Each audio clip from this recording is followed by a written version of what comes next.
তো hello guys, আমি সুপ্রভাত। আপনারা দেখছেন সুপ্রভাত আর্ট ইউটিউব চ্যানেল। আজকে একটা নতুন ভিডিও তোমাদের সামনে নিয়ে এলাম। যারা এমন প্রথম ড্রয়িং করছো, তাদের অনেক ক্ষেত্রে এমন ছবি রিয়েলভাবে ফুটে ওঠে না। অনেক চেষ্টা করো ছবিটাকে এমন রিয়েলিস্টিক করে তোলার, কিন্তু সেটা কিছুটা কাজটা ফুটে ওঠে না। তো আজকে তোমাদের সেটাই করে দেখাবো যে কী ভুলের জন্য আমাদের ছবি এমন রিয়েলভাবে দেখায় না। তো সেটাই আজ তোমাদেরকে এমন এই ভিডিওর মাধ্যমে তুলে ধরেছি। তো এখানে দুটো বাড়ি আমি এঁকে নিচ্ছি। একটা বাড়িতে এমন যেই ভুলটা আমরা করে থাকি সেটা দেখাবো, এবং আরেকটা বাড়িতে দেখাবো যে কিভাবে ছবি কেমন ফুটিয়ে তুলতে হয়। তো তোমরা পুরো ভিডিওটা দেখতে থাকো, কারণ স্ক্রিপ্ট করে গেলে তোমরা কিন্তু বুঝতে পারবে না কিভাবে করতে হয়। তো দেখতে থাকো, ভালো লাগলে লাইক, কমেন্ট, সাবস্ক্রাইব করে দিও।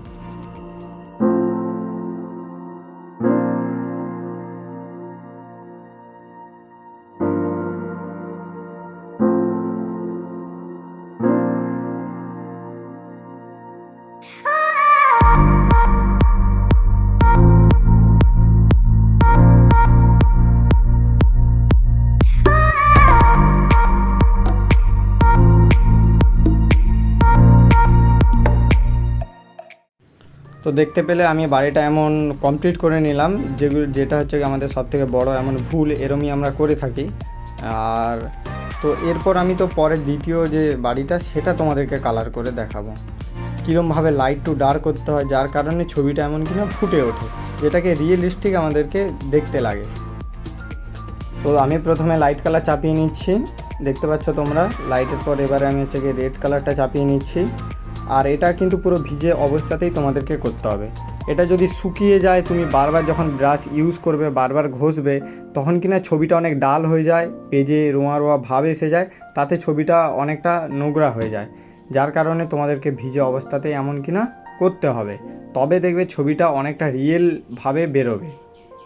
তো তোমরা দেখতে থাকো কীরকম পার্ট বাই পার্ট আমি করছি। লাইট টু ডার্ক আমরা প্রথমেই তো আগে ছবিটাতে তো দেখিয়েছি যে প্রথমে অনেকটা ডার্ক কালার চাপিয়ে নিই, তারপরে আবার লাইট করার জায়গায় তখন জায়গাটা কোনো খালি থাকে না, কারণ পুরোটাতে তেমন ডার্ক প্রথমে চাপিয়ে নিই। আমি তো করছি, দেখতে পাচ্ছ, এটাতে প্রথমে লাইট, অর্থাৎ প্রথমে ফার্স্ট টোন, তারপরে সেকেন্ড টোন হালকা ডার্ক, তারপরে লাস্টে থার্ড টোন একেবারে কমপ্লিটে, তখন একেবারে ডার্ক কালার ইউজ করছি আমি, যাতে ছবিটা একেবারে রিয়েল লাগে।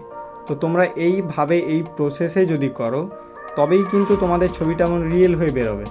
আমরা কি ভুল করে থাকি না, প্রথমে এমন ডার্ক কালার চাপিয়ে নিই, তারপর আর আমাদের সেই জায়গাটা এমন করার থাকে না।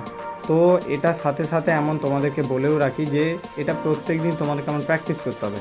ওয়াটার কালার তুমি প্রত্যেক দিন প্র্যাকটিস করতে করতে অটোমেটিকলি এরম চলে আসবে। তো দেখার সাথে সাথে তোমরা প্র্যাকটিসও করতে থাকো। আর কে কীরকম প্র্যাকটিস করলে আমাকে এমন কমেন্ট করে জানিও যে কোনখানে তোমাদের এমন ভুল হচ্ছে বা কী প্রবলেম, সেটা আমাকে জানিও কমেন্ট করে। তো ভিডিওটা এমন দেখো কীরকমভাবে আমি করছি, আর ভালো লাগলে অবশ্যই লাইক কমেন্ট তো করবেই।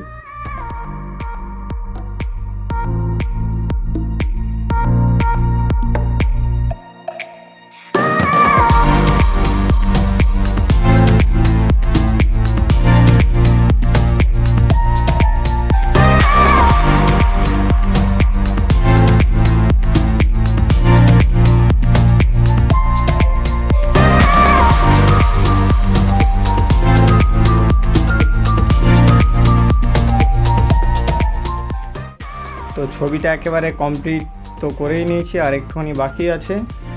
তো তোমরা এরম যদি ভিডিও দেখতে চাও বা এরম ভিডিও যদি পেতে চাও, তাহলে আমার চ্যানেলটাকে এরম সাবস্ক্রাইব করে রাখো, যাতে ভিডিও ছাড়ার সাথে সাথে তোমাদের কাছে আমার নোটিফিকেশানটা যাতে পৌঁছে যায়। তো সবাই এমন ভালো থাকো, সুস্থ থাকো, এমন নিজেরাও এমন প্র্যাকটিস করো, তো তোমরাও অনেক এগিয়ে যাবে। তো আজকের জন্য এতটাই। তো দেখা হচ্ছে আবার পরের ভিডিওতে। টাটা, বাই বাই, সবাই ভালো থাকো।